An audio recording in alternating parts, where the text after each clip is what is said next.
Hey guys, welcome on this beautiful Wednesday afternoon. So happy to have you guys here. There's quite a lot that I want to cover today. But before we dive in, I would love to know where you guys are joining me from.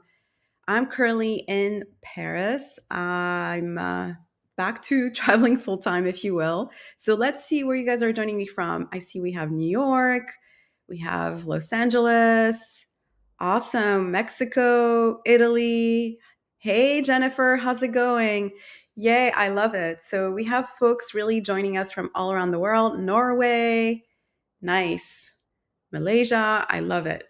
Great, guys. So today I want to discuss you can make $37,000 on Etsy with this trend, which is actually very beginner friendly. And most importantly, talk about spring, right? And the opportunities that we have in spring.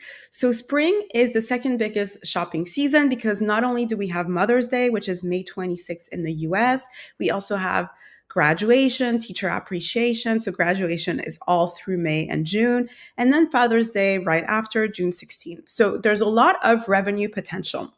However, as a beginner, it can feel a bit overwhelming simply because you go on Etsy. This is by me pulling data simply for Mother's Day. And you can see that there's a lot of ideas that have already been done, whether you're doing print on demand or digital products. This apply for both, guys, by the way. So what happens is most of you end up lost in the sea of options and hence don't get much traffic. And while you might think that the issue is you not getting views, you might think the issue is that you lack good SEO. At the end of the day, what the issue is that your particular listing is either not in high demand or because it's very generic doesn't gets lost in the sea of options, right? So the best SEO in the world won't fix that problem, right? Now, let's not confuse this with having really poor SEO, right? So a best example I can give you is that let's say that you're trying to rank for Mother's Day and there's different keywords that you might not be using, that's not going to rank your listing. But I would say that majority of folks can get away with mediocre SEO and still rank their listing if they have the right kind of listing, right? And so a lot of time there's so much emphasis on SEO that they forget to work on what actually matters. So overall, what I've noticed is that folks feel like Etsy's too saturated, and then they end up relying on Etsy ads for traffic, thinking that's the solution. When you are a beginner, I would say that you need to stay away from Etsy ads because you want to fix the core issue, right? Which is your listing. So uploading products with no strategy, not looking at data, lowering product prices out of desperation, losing money on Etsy ads because you're driving traffic to your listing, but no one is actually buying, right? And so you start thinking Etsy's the problem and you completely give up. When in reality, with working with a lot of beginners on Etsy, what often happens is that it's actually the listing. So now I'm not judging anyone, but if we look at this listing, there's a lot of issues with it. While it's tapping into the affirmation and manifestation niche, which is a great niche to go after, part of the problem is that consumers who are into that niche are not going to connect with the specific product. Even though this is personalized as well, it's not clearly indicated in the thumbnail that it's personalized. So that's the number one problem. The other issue with this listing is that the graphic right here there's not really data that this graphic performs well. So a lot of time I've noticed that folks end up overcomplicating the process and creating completely brand new graphics with zero data.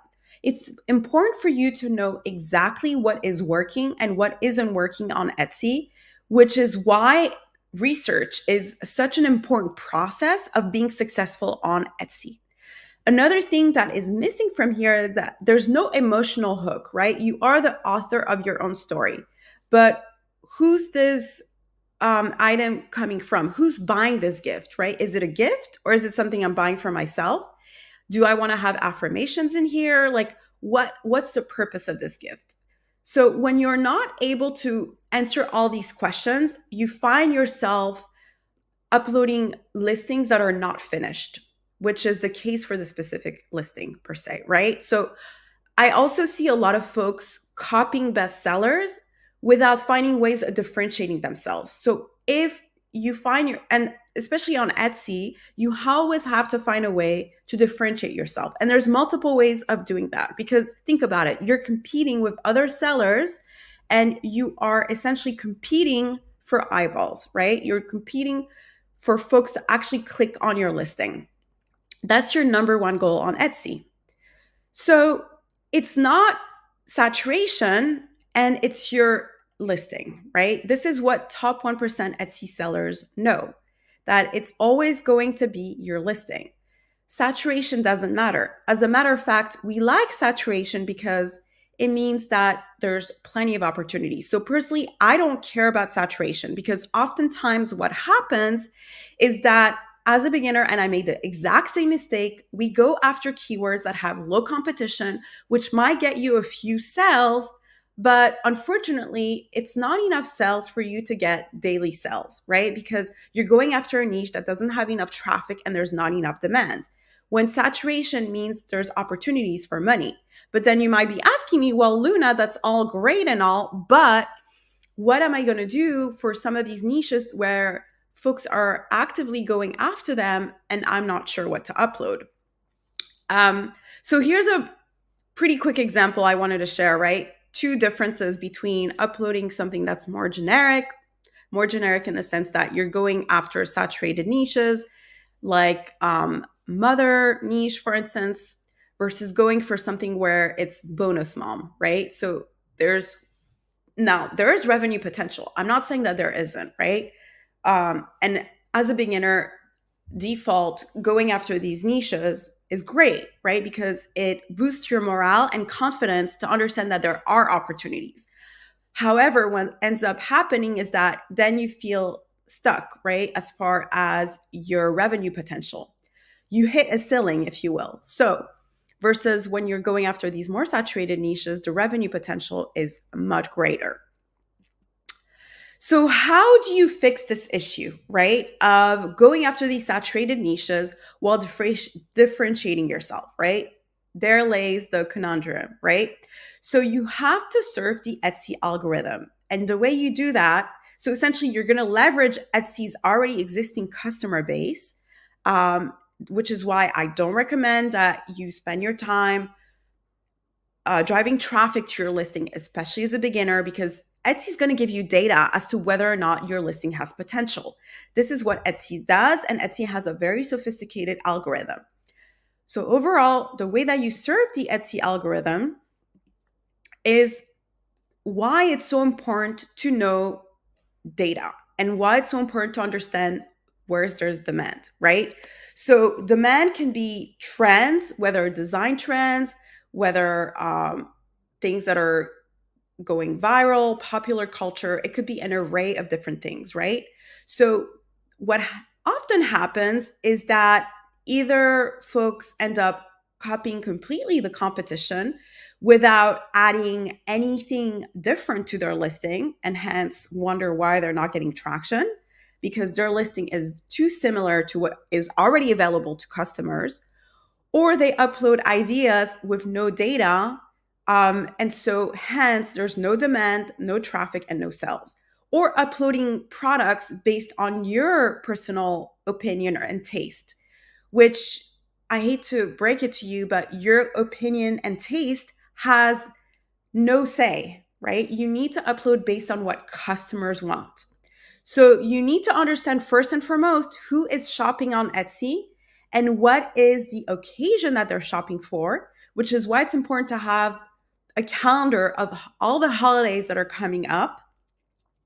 And you also need to understand where there's going to be opportunities on Etsy. Again, which is why it's so important to do research. Research is the foundation to your success, right? Researching and understanding where there's opportunity, where there's demand, understanding as well what is the purpose of the item that this person is purchasing. Is it for themselves? With apparel, a lot of time people are purchasing for themselves versus with other items, they're purchasing them as gifts, right? So knowing the difference is quite important, right? And by the way, Etsy's not the problem. This is actually data from a store that just opened this year. They've already made $5,000 in revenue. They're doing apparel. They've already had 1,000 sales, and they literally opened their store just a few weeks ago. So needless to say, I always like to show these examples to show that Etsy's not the problem. You can be completely new and start making revenue. You just need to know what people are into, right? Like that's the hardest part to crack as a beginner. I think we can all agree to that, right? So here's an example as well that you don't need to be a design guru. This is a very simple candle. You could literally do this on Canva by having a quick template. And this specific template, candle has already made $263,000 in revenue. So why, right? Well, it's funny. It elicits emotions. And a lot of times I think folks tend to forget that items that stir up emotion, whether making you cry or making you laugh or whatnot, those items are going to get more traction, right? So not only it's important to understand demand, but it's also important to understand the psychology of your customer, right? And understanding why they're going to purchase a specific gift over another. And so with something like that, this is actually a perfect example of showing you a candle that's going after a very saturated niche, but because it's adding this element of sarcasm, right? So it's going after a gift for her, BFF gift, so gift for a best friend, personalized candle, mom gift. These are all extremely saturated niches. The reason it's so successful is because it's going after these saturated niches which have plenty of traffic, and it's found a way to really elicit the curiosity of their customer by writing something. Not only is it personalized, but also it's funny, right? Like, and it matches with the candle. Sarah's last nerve. Oh, look, it's on fire. So obviously it's something that folks would want to purchase, right? Now, don't look at the price. I know what you're going to say. A lot of print on demand sellers now are hiding cost in shipping. By the way, it's very important for you to charge shipping for all the products that you sell. I've tested it and it's not going to affect your ranking. So what happens often is that the more competition, then the more you need to have a differentiator, right? So Mother's Day, graduation, or teacher appreciation, or Father's Day, you need to have a differentiator because you are competing with more folks because these are really sought after shopping holidays, if you will, or opportunities for people to get traffic. And this is, by the way, spring. Then you have wedding season and whatnot. So how do you differentiate your listing, right? So as a beginner, right, you might feel overwhelmed because you're essentially applying outdated tactics. You're really not understanding how the Etsy algorithm works. And you're also not understanding how to upload a irresistible listing. Simply, like I've already mentioned, you end up copying competition. You end up not uploading ideas based on data. You don't really look at Etsy's thoroughly while understanding trends and design and understanding what is actually getting traction, right? So understanding how to serve the Etsy algorithm ensures that your listing are seen and get sold. So how do you do that? Well, while everybody looks at low competition niches, especially as beginner, I look at demand and I look at trends. So demand and trends are hand in hand. The reason I stopped using the word trends is because people often have this misconception that trends is only popular culture, when it's actually much broader and wider than that. Trend could be design. It could be a style of candles. Like I'll show you later on different examples, right, of candles that are doing well. So let's go through a trend right now that's can definitely help you with graduation and even with Mother's Day or Father's Day. It's the description trend.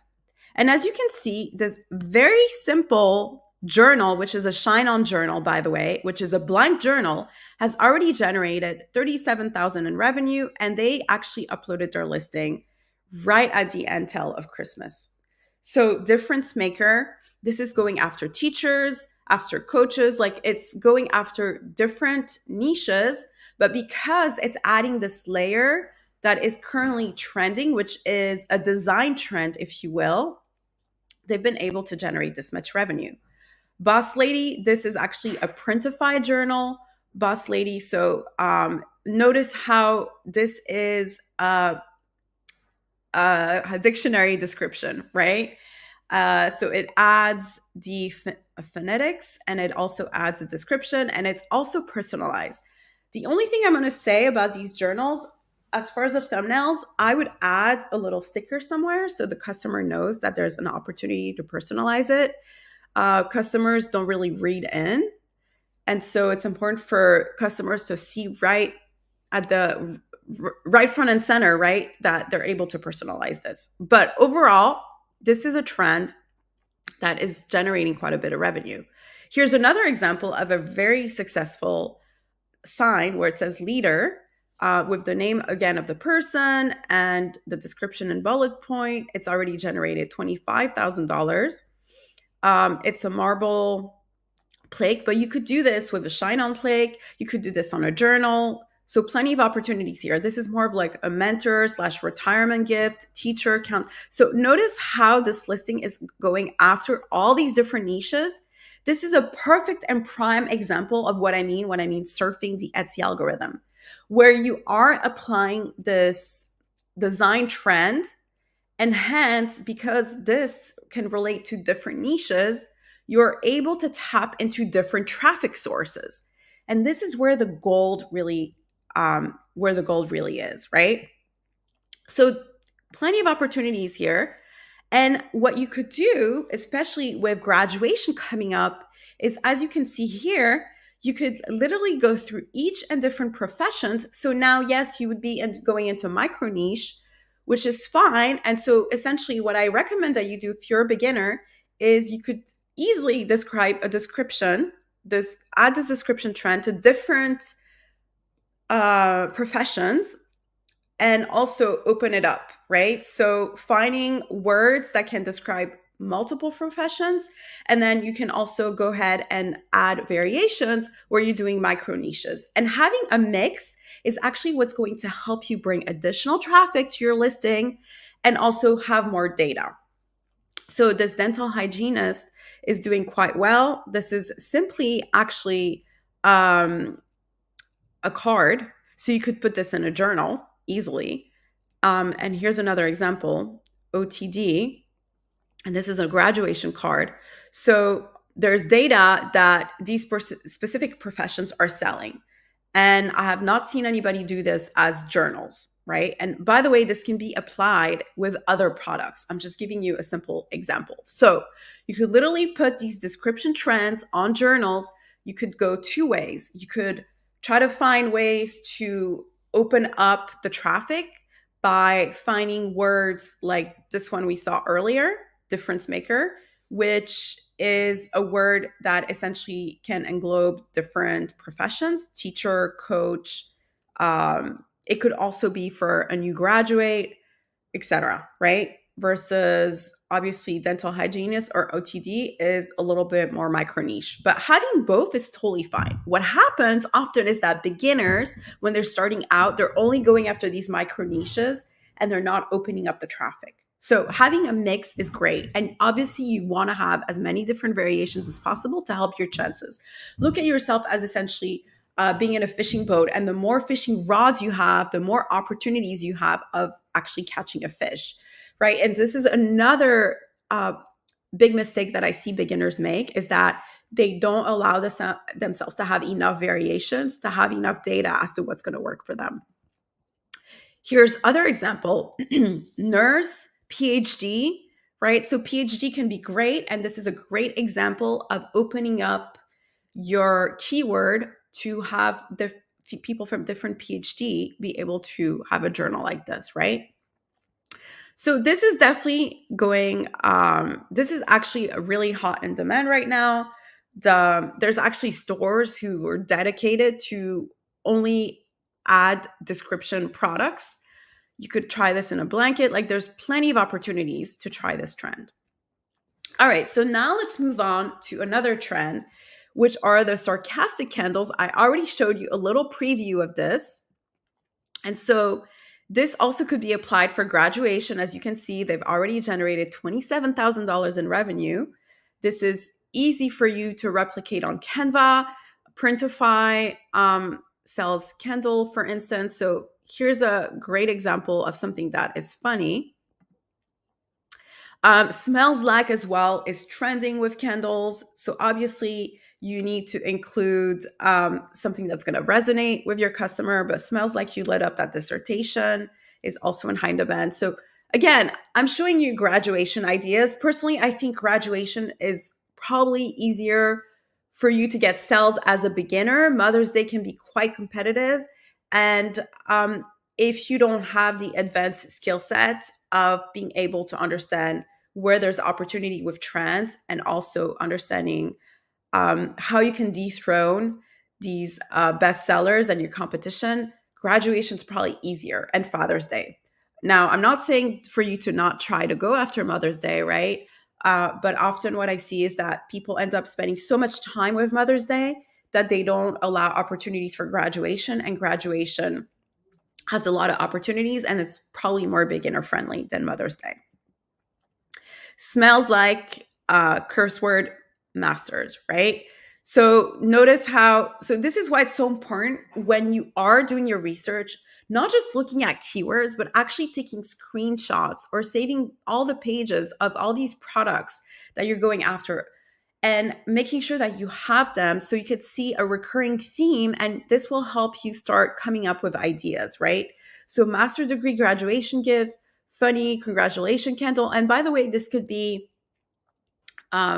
you could open this up for smells like a college degree. Like you could open this up, right? It doesn't have to just be a master's. You could also do PhD. So just taking that concept and applying it to either different degrees or opening it up is also another idea here, right? 1 degree hotter.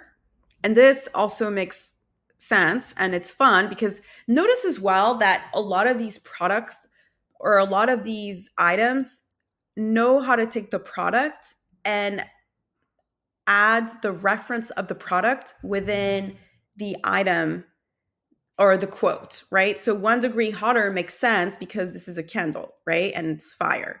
Smells like this is a candle again. So that's actually also very important to understand the kind of product that you are working with and making sure that whatever sarcastic quote that you're adding, whether it's a journal or whatever, it's going to actually correlate with the product that you are applying the creative to. So look at you graduating and shit. This doesn't necessarily apply with the candle, but there could be a way for you to include that. I would say that 1 degree hotter is fairly similar to look at you graduating. So overall, what I wanted to do here, and here, by the way, there's other examples of other holidays, like the mom, right? Thanks for your DNA. Now we're both bitches. Having me as your daughter is really the only gift you need. So these are examples of items that are currently in high demand and also I guess a trend, right? So sarcastic candles are really in the descriptions as well. So do a little bit more research. Obviously, decide on one product that you want to upload. I don't recommend you jump from one product to another, especially as a beginner. It's good to stay focused until you start getting your sales and then go from there. And start figuring out what kind of ideas you have based on what the competition's already doing, right? And also always think you can also blend ideas together.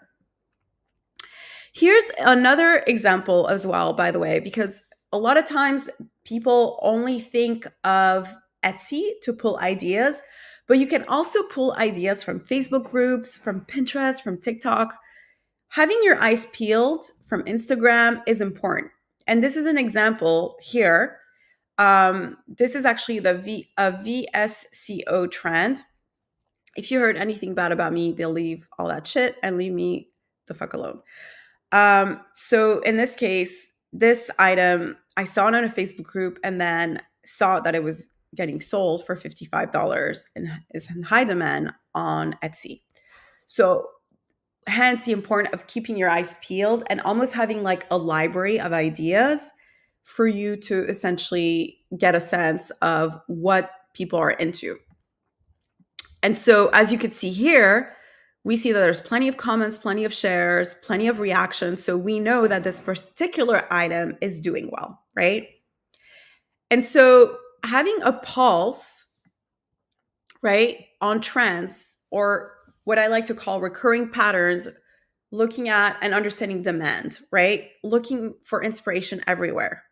Design, ideas is key. So what your homework could be, right, before you start uploading ideas for spring, Mother's Day, graduation, is go through all your social networks and go through Etsy and start pulling images, ideas. Obviously, you have to make sure that whatever you're pulling is actually getting sales, right? So it could be as simple as having a bestseller badge. Now Etsy also shows you what's a bestseller. You could be also using research tools, but make sure that the items are actively getting sales. You pull all that data together and then start thinking about the opportunities. So what you need to be successful, if we can recap today's live, is that you need to understand what shoppers want. So that's the first step. Then you need to find a way to make your listing stand out.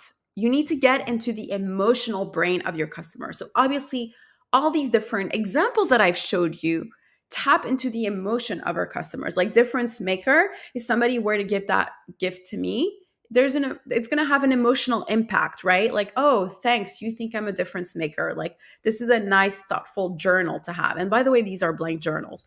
The candles as well are going to get a reaction out of me. I'm going to laugh, right? So you always need to think about what's the emotion that the customers want to stir by gifting this product, right? You also need to have an uploading strategy. A lot of times, like I've mentioned, folks end up only uploading one variation. You need to be uploading different variations of your ideas. You're giving yourself more of a chance to know what's actually going to work for you. And so through this trial and error, you're going to know what will get you sales and what is a complete waste of time. And this is why I say over and over again, focus on your listing first. Because once you have a better understanding of what kind of listing people are into, then you can start and getting sales, right? Then you can start spending more time in other tasks. But the problem is that folks end up finding themselves overwhelmed because they're trying to do too many tasks and they're not really working on what matters, which is uploading listings. Another thing that's important is fantasies versus action-based results. This is actually something that I've learned through a Dr. Dermatini workshop that I went to a couple years ago. And he really talked about this. And now, yes, I'm going to throw in some woo-woo stuff, but really it does matter. Because a lot of folks have this fantasy of fantasy is essentially when you want a goal, but you're not really taking proper action towards it, right? So let's say if you have a goal of earning $100,000 on Etsy, what are the actual actions that you're taking in order for that goal to happen, right? So if you are actually putting in the action, which is uploading listings, being consistent, really treating it as a business, working on your Etsy store at least an hour or two every day, then you are going to get closer to that goal. Versus if you're not taking action and you are, let's say, doing research, but never uploading any listings, or you only have you just like upload ideas based on your gut feeling, then unfortunately you're not going to get results. So it's very important for you to understand that in order to become a top 1% Etsy seller, you need to have the mindset of a top 1% Etsy seller. And you need to know with confidence and know that you are going to earn the $100,000 that you want to earn, and you have to take action accordingly, right? So what my recommendation is, if you want to get massive results in just a few weeks, right? And stop wasting your time trying to find winning ideas to sell on Etsy. Stop wasting your time trying to upload bad ideas. Say goodbye to feeling frustrated. Say goodbye to bad advice from noobs. Say goodbye to hard work, which doesn't pay off. I have a course which includes a 1 year membership. This is my full course. And I'm going to include for you guys 4 coaching calls, which are going to start next week. So, this is your opportunity to work with me for 4 weeks and have access to my membership for a year, plus have access to my course. Within the membership, what you get, and by the way, these are some of the results from folks inside my course who went from not making any money on Etsy to making $53,000, $63,000, $12,000 in 30 days. The list goes on. And this is without spending any money in advertising or Pinterest. Also, I have a page where I showcase all my testimonials. These are video testimonials that you can go check out. So overall, the results are there. People get results. These are folks like you who've never done Etsy before and went or have had done Etsy but did not see substantial success.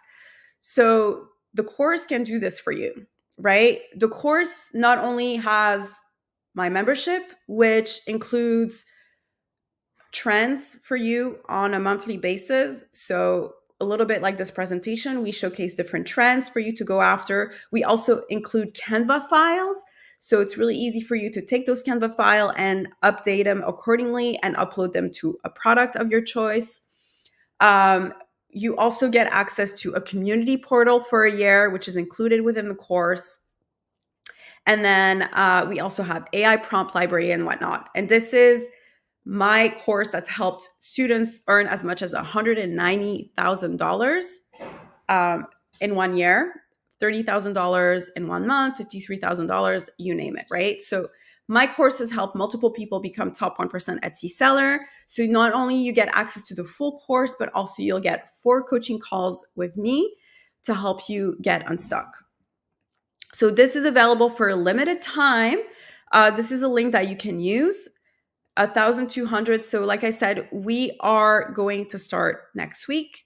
So time is of the precedence if you want to make sure to have access to those calls. In a way, it's a way for you to get coached by me for the next 4 weeks in order to help you amp up those sales for spring and also have access to my full course plus 1 year membership. So I would love to see you guys inside. If you found this live helpful, please let me know in the comment section and let me know what other questions you have.